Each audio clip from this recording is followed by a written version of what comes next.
This is the Leatherman Monarch series of flashlights, the 200 through the 500.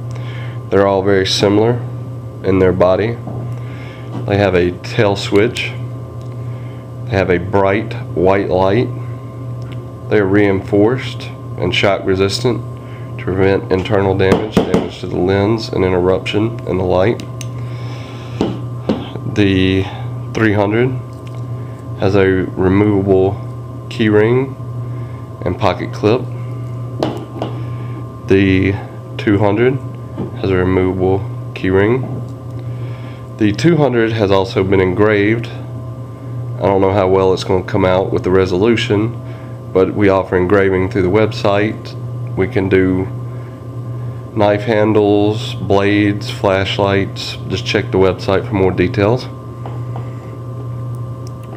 The allowable temperatures and further specs will be shown for each light as soon as this presentation is over. So if there's any questions, check there, or you can always look it up on LeathermanStore.com.